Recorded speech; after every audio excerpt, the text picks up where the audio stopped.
Well, if you're just getting home and joining us now, here is a look at some of the top stories on CH News at 6 o'clock tonight. Starting with video just in of that raid at the Up in Smoke Marijuana Cafe. Now, witnesses standing outside the cafe say that 3 people have been taken into custody and some property is being confiscated. Shirley Engel is outside the cafe now, and we'll have more on that raid new at 11 o'clock tonight. The infamous Sandbar, known for drug deals and murders, will be shut down, at least for now. The Attorney General, Michael Bryant, visited Hamilton today to make a personal announcement saying he will do everything in his power to keep the doors shut for good. Hamilton Police Chief Brian Mullen calls it a victory for the city, years in the making. Making significant steps in their fight against drugs, and at the same time, protesters and advocates are fighting back. CH's Shirley Engel is live outside the Up in Smoke Cafe tonight and has the details. Good evening, Shirley. Good evening, Nick. Actually, it all began at Sandbar. It's just about a block behind me on King Street East. It's a notorious crack house that was boarded up and shut down today. But around the same time, police were descending here on the Up in Smoke Cafe. It's dark now, but hours ago it was the scene of a police investigation where several people were arrested and charged with possession of marijuana. One officer a second ago said that the Up in Smoke Cafe should be next. Chris Goodwin, owner of the Up in Smoke Cafe, foreshadows his own arrest. Less than 1 hour after speaking to CH News about the seizure of Sandbar, he and at least 2 others are taken into custody. Davin Christensen says he was among them, but was released 2 hours later. We were at the cafe, we were passing a joint around, and an undercover officer came in and snatched the joint out of my hands and said that 3 of us were under arrest for simple possession of marijuana. Police remain tight-lipped about what happened here. They won't even say how many were arrested. Arrests were made, and the investigation is ongoing at the time.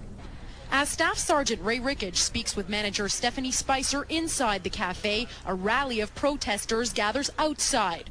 Rumors of her arrest spread quickly on this cannabis culture website, flooded by a fury of postings. Many question the timing of the arrests. As of today, this crack house of horrors is out of business. They come just hours after Attorney General Michael Bryant announced the province has taken control of Sandbar, a haven for crack cocaine-related crimes over the years, including numerous stabbings and 2 murders. But Rickage says the arrests at Up in Smoke are a pure coincidence.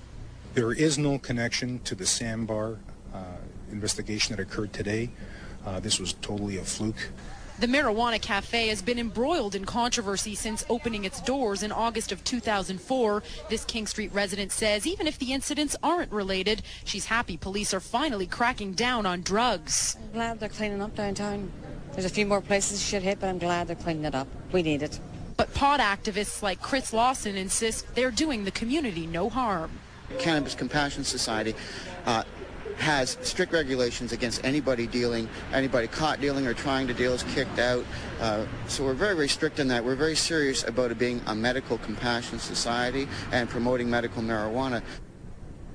Now, Davin Christensen says he was released on the condition that he appear in court on April 25th to answer charges of possession of marijuana. Now, the other conditions is that he doesn't come anywhere near the Up in Smoke Cafe or associate with anyone that works or volunteers here. The protesters I spoke to say Chris Goodwin is being held overnight. Police, of course, won't confirm that, but Nick, they say there could be more arrests in this case, and other people could also be charged with possession.